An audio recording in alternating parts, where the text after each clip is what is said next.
Shall we start the discussion now? Yes. Yes, sir. Okay, now before we proceed, we need a quick recap of the types of support. We have seen that support is, in simple terms, it can be called as a column. त्याला normally आपण column म्हणतो, त्याला support म्हणलं जातात, पण column हा एक single type of support आहे.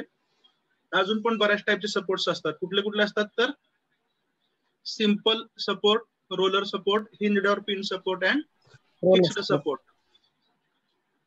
Fixed support we have discussed, simple support we have discussed.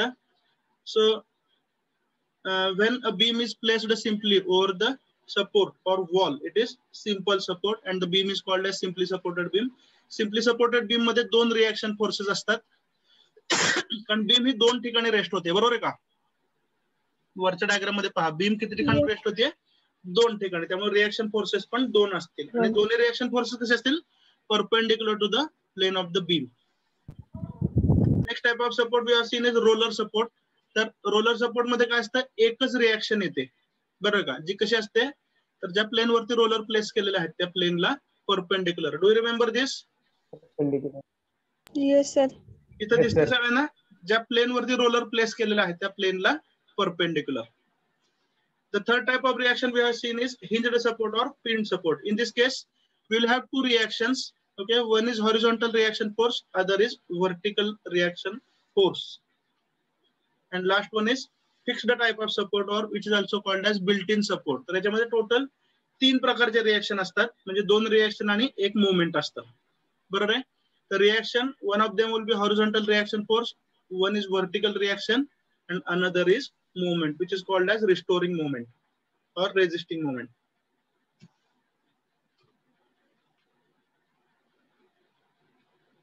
हे नोट करून घ्यायला आवडेल तुम्हाला विदिन 2 minutes समरी. छान नोट करा, हे आपल्याला लागेल. टेबल ड्रॉ करा आणि सपोर्ट रिएक्शन कशा असतात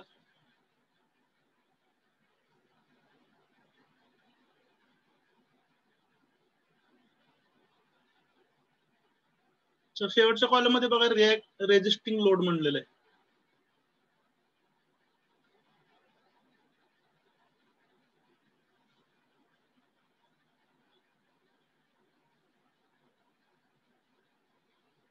पहिलं दाखवलं रोलर सपोर्ट. रिप्रेझेंटेशन पहा, एक ट्रायंगल, त्याच्या बॉटमला रोलर्स जे ऍक्च्युली रेस्ट होत आहेत एका सरफेस वरती. Second is pin support. तर पिन सपोर्टला दुसरं नाव काय? हिंज्ड सपोर्ट आहे, बरोबर आहे का? तर त्याचं नोटेशन काय आहे तर एक ट्रायंगल दाखवतो आपण आणि त्या ट्रायंगलच्या बेसला एक सरफेस दाखवतो. फिक्स्ड सपोर्ट मध्ये बघा, एक व्हर्टिकल अशी वॉल असेल ज्याच्यामध्ये मेंबर असा इन्सर्ट केलेला आहे, पेनिट्रेट केलेला आहे, ठीक आहे. आणि द लास्ट वन इज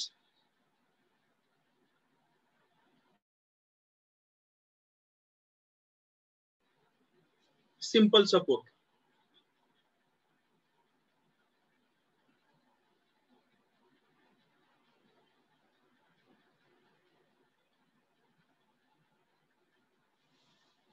शेवटचा कॉलम नाही लिहिला तरी चालेल रेजिस्टिंग लोडचा, आणि तो अप्लाइड फोर्सेस आहे.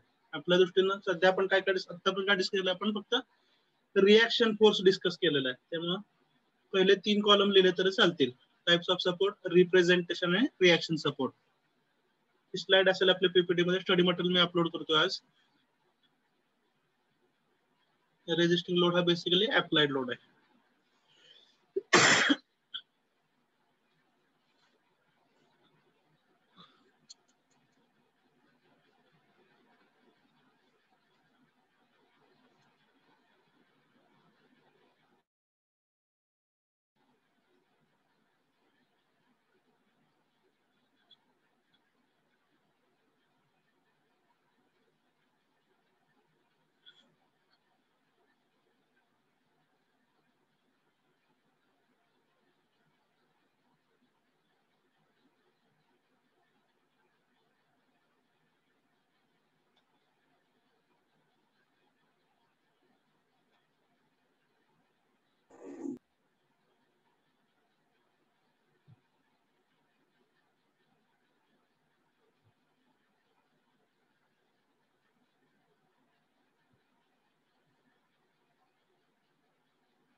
Tell me when you complete writing.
Chale?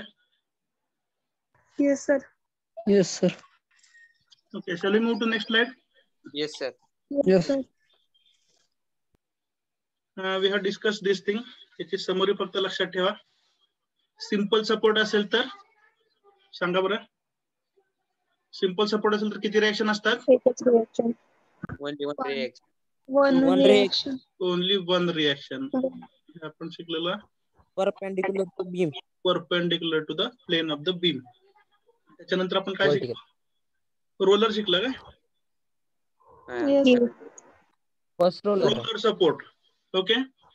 Once again only one reaction. आणि ही रिएक्शन कशी असते? तर रोलर ज्या सरफेस रेस्ट होतो त्याला परपेंडिक्युलर. तिसरा पॉईंट हिंज्ड सपोर्ट और पिन सपोर्ट. याच्यामध्ये दोन रिएक्शन असतात. One is horizontal, other is vertical. आणि चौथा सपोर्ट आपण पाहिला फिक्स्ड सपोर्ट. त्याच्यामध्ये दोन रिएक्टिव्ह फोर्सेस असतात, horizontal and vertical. And third one is movement. Okay, so with this much background, we'll study the next point, which is actually complementary to this particular point. आता जे काय शिकलं त्याला support करणारा पुढचा पॉइंट आहे. त्यामुळे हे समजलं असेल पुढचं तुम्हाला लगेचच समजेल. ओके. तर कुठलं पॉइंट आहे? Types of loading. ठीक आहे. तर लोड म्हणजे काय? तर फोर्स जो आपण अप्लाय करतो त्याला लोड म्हटलं जातं. ठीक आहे. म्हणजे एखाद्या बीम वरती आपण लोड अप्लाय केला, याचा अर्थ काय? तर त्याच्यावरती फोर्स अप्लाय केला. Is that clear? तर वेगवेगळ्या प्रकारचे लोड आपण अप्लाय करू शकतो बीम वरती किंवा मेंबर वरती. तर कुठल्या टाइपचे लोड आपण अप्लाय करू शकतो बघा. टायटल्स दिले तिथं. पॉइंट लोड और कॉन्सन्ट्रेटेड लोड हा पहिला प्रकारचा. म्हणजे नॉर्मली आता पण जे आपण फोर्सेस पाहिलेले आहेत, जे आपण एरो दाखवत होतो, त्यांना आपण पॉइंट लोड म्हणतो. Second type is UDL, uniformly distributed load. Third is uniformly varying load, UVL. And fourth one is general loading. ठीक आहे. Will discuss this things one by one. Now what is mean by point load और concentrated load? ठीक आहे. तर साध्या सोप्या भाषेत सांगतो, ज्या फोर्सला सिंगल लाईन ऑफ ऍक्शन आपण दाखवतो त्याला काय म्हणायचं? Point load. म्हणजे आता पण जे लोड आपण पाहिलेले आहेत ते कसे लोड होते? पॉइंट लोड होते. ठीक आहे. सोप्या भाषेमध्ये जो लोड एखाद्या पर्टिक्युलर पॉइंटला ऍक्ट होतो. फॉर एक्झाम्पल या डायग्राम मध्ये बघा, पॉइंट बी जो आहे त्या ठिकाणी हा फोर्स P ऍक्ट होतोय. ठीक आहे. तो ऍक्ट होतोय एका पर्टिक्युलर पॉइंटला. म्हणून जो लोड P आहे त्याला आपण काय म्हणतो?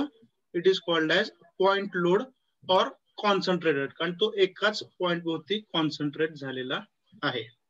तर पॉइंट लोडची डेफिनेशन बघा एकदम सिंपल आहे. The load which acts at a single point on the beam.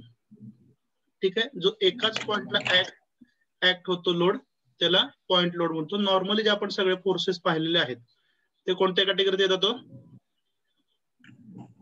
Point load category मध्ये. ठीक आहे, तर पॉइंट लोड कसा असेल तर तो बीमच्या प्लेनला असा परपेंडिक्युलर असू शकतो किंवा तो असा इन्क्लाइन पण असू शकतो.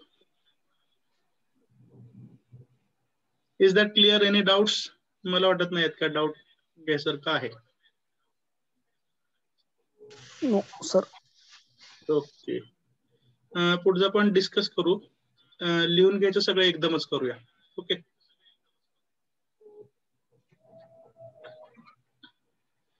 second type of load we want to understand is uniformly distributed load. ठीक आहे, हे पिक्चर्स पहा, सेल्फ एक्सप्लेनेटरी आहेत. ते बघा आणि मला सांगा याच्यातून काय समजलं. Then I will explain.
Mechanics मध्ये थोडस संस्कृत ऍड झालं, चालेल, हरकत नाही. Tell me what you have understood. We are discussing which load? Uniformly distributed load. ठीक आहे, तर लोड म्हणजे काय आपल्यामध्ये? Am I audible? Yes, sir. Okay, तर आपल्याला काय समजलं? लोड म्हणजे काय तर फोर्स विच इज ऍक्टिंग. ठीक आहे, तर आपल्या एव्हरीडे लाईफ मधलं एखादं एक्झाम्पल सांगू शकता काही ज्याच्यामध्ये बीम वरती जो फोर्स ऍक्ट होतोय तो युनिफॉर्मली डिस्ट्रीब्युटेड आहे? Can you tell one simple example? Gate. Hello.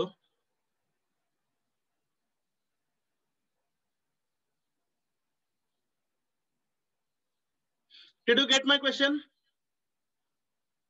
Can you tell me an everyday life example in which the load or force which is applied on the beam is uniformly distributed? असं एखादं उदाहरण सांगू शकताय? Yes, sir. सांगा बरं. Bike and road. Hello, आवाज cut होतोय बाळा, कोण बोलतोय?